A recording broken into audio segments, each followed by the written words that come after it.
When I confronted my wife about her secret bank transactions, she finally admitted to her emotional affair. Everyone, thanks for tuning in. I never thought I'd be sharing my story on a channel like this, but here we are. My name is David, and what I'm about to tell you completely turned my world upside down. It's about trust, deception, and how sometimes the people closest to us can become complete strangers without us even realizing it. Sarah and I had been married for 8 years. 8 beautiful years, or so I thought. We met in college, got married right after graduation, and built what I believed was a solid foundation together. She was my best friend, my confidant, the person I shared everything with. We had our ups and downs like any couple, but nothing that ever made me question the core of our relationship. The first sign something was wrong came about 6 months ago. Sarah started working late more often. Now, I know that sounds like the most cliché beginning to every cheating story ever told, but hear me out. Sarah was a marketing manager at a mid-sized tech company, and her working late wasn't entirely unusual. What was unusual was how she changed when she came home. Before, even after her longest days, Sarah would come through the door with stories. She'd tell me about her difficult clients, her annoying co-worker Janet who always microwaved fish in the break room, or how her boss was driving everyone crazy with his latest revolutionary idea. We'd sit at the kitchen table, sometimes until midnight, just talking about our days. It was our thing, but suddenly those conversations stopped. She'd come home, barely acknowledge me with a quick kiss on the cheek, and head straight for the shower. When I'd ask about her day, I'd get one-word answers. Fine, busy, tired. The woman who used to share every detail of her life with me had become a stranger living in our house. Then came the phone behavior. Sarah had always been pretty casual with her phone around me. She'd leave it on the counter while cooking, ask me to check her messages while she was driving, that sort of thing. But now, her phone was glued to her hand.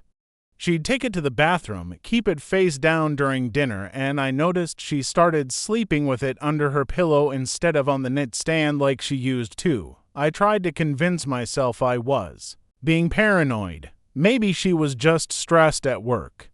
Maybe I was reading too much into things, but then the night trips started. It began innocently enough. Sarah mentioned she had joined a book club that met on Thursday evenings. I thought it was great. She'd always loved reading, and I was happy she was making new friends. The meetings were supposedly at different members' houses, which explained why she'd leave at different times and come back at different hours, but something felt off about these book club meetings. Sarah had always been excited to discuss books with me. She'd recommend titles, quote interesting passages, debate themes and characters. Yet she never mentioned a single book from this supposed book club when I'd ask what they were reading. She'd give vague answers like, oh, it's just a romance novel or some mystery thriller, nothing you'd be interested in. The meetings also seemed to run really late. She'd leave around 7 and sometimes not come back until after midnight. When I asked why the meetings ran so long, she'd say they went out for drinks afterward or that the discussions just got really intense. Again, plausible explanations, but they didn't feel like Sarah. What really started to worrying me was how she looked when she came back from these meetings. There was something different about her. A glow, an energy, an excitement that I hadn't seen in months. It wasn't the tired satisfaction you'd expect from a book discussion. It was something else entirely. The breaking point came 3 weeks ago. Sarah had gone to another book club meeting, this time supposedly at someone's house across town.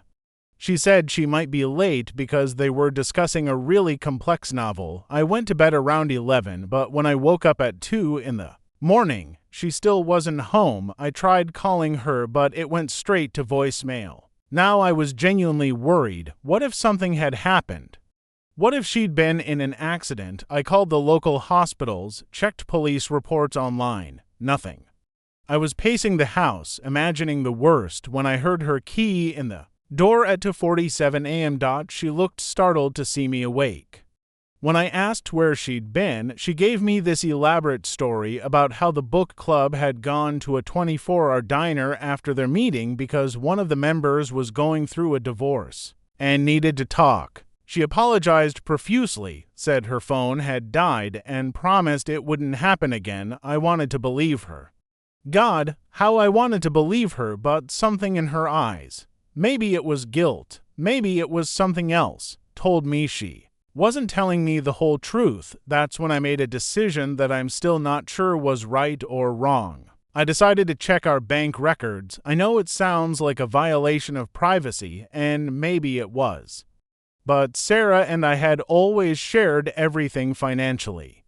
We had joint accounts, and we'd both agreed early in our marriage that transparency with money was important. Neither of us had ever hidden purchases or expenses before.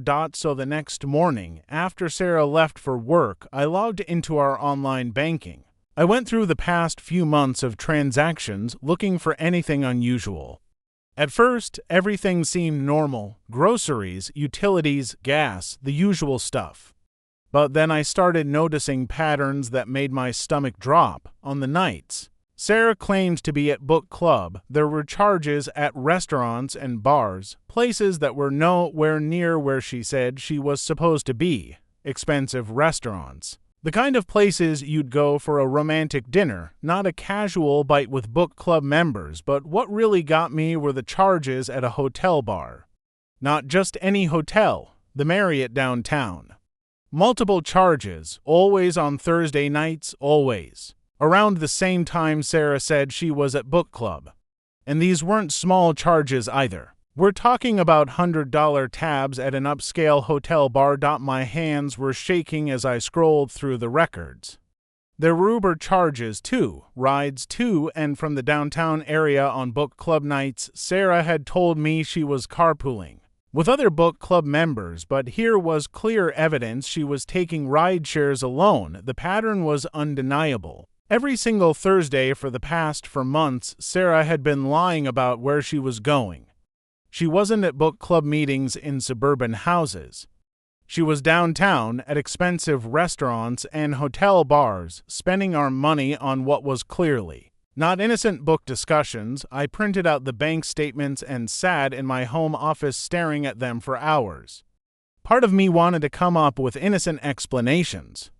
Maybe the book club had changed venues. Maybe they liked to meet at nice restaurants. But deep down, I knew I was grasping at straws. The next Thursday, I couldn't concentrate on anything. I kept watching the clock, knowing that in a few hours, Sarah would come home with another lie about her evening. When she walked through the door at 7:15 p.m., dressed nicely and carrying her purse, she kissed me goodbye and said, "Book club tonight. Might be late, we're discussing a really intense novel." After she left, I sat alone in our living room, bank statements spread out on the coffee table, trying to figure out what to do next.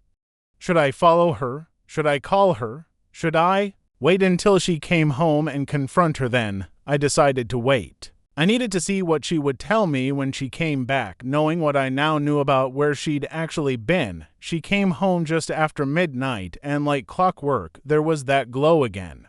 That energy, that excitement that had nothing to do with book discussions. She was humming softly as she hung up her coat, and when she saw me sitting in the living room, she seemed surprised. "Oh, you're still up. How was your evening?" she asked, her voice bright and cheerful. It was quiet, I said, my heart pounding. "How was book club?" "Oh, same as always." We had a great discussion about character development in contemporary fiction. Really fascinating stuff. That's when I knew I had to do it. I couldn't pretend anymore. "Sarah," I said, standing up and picking up the bank statements. "We need to talk." The change in her expression was immediate. The brightness drained from her face, and I saw something I'd never seen in her eyes before: fear. "What's wrong?" she asked, but her voice had lost all its cheerfulness. "I know you haven't been going to book club," I said, holding up the papers. "I checked our bank records. I know about the restaurants, the hotel bar, the Uber rides." I know you've been lying to me about where you've been going every Thursday night for months. Sarah stood frozen in our entryway, staring at me like a deer caught in headlights. For a long moment, neither of us said anything. I could hear the clock ticking on the wall, the hum of the refrigerator in the kitchen, the sound of my own heartbeat. Then she started crying, not the angry tears I might have expected, or even the guilty tears. These were tears of what looked like relief, like she'd been carrying a massive weight and was finally able to set it down. "David," she whispered, sitting down heavily on our couch, "I'm so sorry. I'm so sorry. Just tell me the truth," I said, sitting down across from her. "Please, after 8 years of marriage, don't I deserve the truth?" What she told me next wasn't what I expected to hear. "His name is Marcus," she began, wiping her eyes. "I met him at a work conference 3 months ago. He's a consultant who was brought in to help with our digital marketing strategy." My heart sank. Here it was, the confirmation of what I'd been dreading. We started talking during coffee breaks at the conference, and we just connected about work at first, but then about everything else. Books, movies, life goals, dreams we'd given up on. He was funny and intelligent, and he listened to me in a way that She paused, looking at me with something like regret. In a way that I hadn't felt in a long time. I wanted to interrupt, to ask what she meant by that, but I needed to hear everything. After the conference ended, he asked if I wanted to grab coffee sometime to continue our conversations. I said yes, telling myself it was just professional networking. But deep down, I knew it wasn't. "So the book club I said. "There is no book club," she admitted. "Every Thursday I've been meeting Marcus for dinner. We talk for hours, David, about everything and nothing. About the books we're reading, the places we want to travel, our fears, our hopes. And yes, we go to hotel bars because they're quiet and we can have real conversations without interruption. Are you sleeping with him?" I asked, the words coming out harsher than I intended. Sarah looked up at me, and I saw genuine surprise in her eyes. "No," she said firmly. "David, I know this is hard to believe, but we've never been physical. We've never even kissed. It's been purely emotional, an emotional affair," I said, the words tasting bitter in my mouth. "Yes," she whispered. "An emotional affair, and in some ways, I think that makes it worse. Because I've been sharing parts of myself with him that I should have been sharing with you. I've been emotionally intimate with another man while lying to my husband every week." We sat in silence for several minutes. I was trying to process everything she'd told me, trying to understand how we'd gotten to this point. "Why?" I finally asked. "Sarah, why? What did I do wrong? What was missing in our marriage that you had to find somewhere else?" She looked at me with tears in her eyes. "That's just it, David. You didn't do anything wrong. You're a good husband, you're kind and reliable, and you love me. But somewhere along the way, we stopped really talking to each other. We stopped sharing our dreams and fears. We became roommates who happened to be married, but we talk all the time," I protested. "We talk about logistics," she said. "We talk about bills and schedules and what to have for dinner. When was the last time you asked me about my dreams? When was the last time I asked you about yours? When was the last time we stayed up until 2 a.m. just talking about life, the way we used to in college?" I opened my mouth to answer, but I couldn't.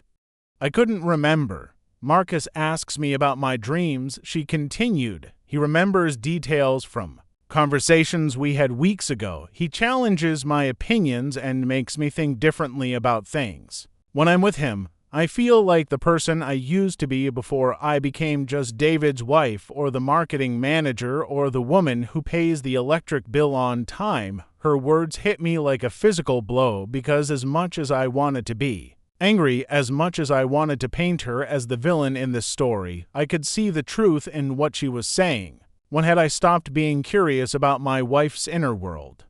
When had our conversations become purely functional? "So, what happens now?" I asked. "I don't know," she said honestly. I know I have to stop seeing Marcus. What we've been doing isn't fair to you, and it isn't fair to his wife either. He's married. Yes, and he's been lying to her too. We're both terrible people. David, you're not terrible people, I said, surprising myself. You're people who made mistakes, but Sarah, this has to end. If there's any chance for us to work through this, you have to cut all contact with him. I know, she said. And I will. Tomorrow, I'll tell him I can't see him anymore and therapy. I said, if we're going to try to fix this, we need professional help. Both couples therapy and individual therapy, she nodded, whatever it takes. David, I know I've broken your trust, and I know it might be impossible to rebuild. But I want to try. I want to remember why we fell in love with each other. I want to learn how to be emotionally intimate with my own husband again. That conversation happened 2 weeks ago. Sarah did end things with Marcus, though it was harder than either of us expected. She admitted that she developed real feelings for him, and saying goodbye felt like a genuine loss. But she did it, and she's been completely transparent with me about everything since then. We started couples therapy last week. It's hard work. We're having to confront years of emotional distance and complacency.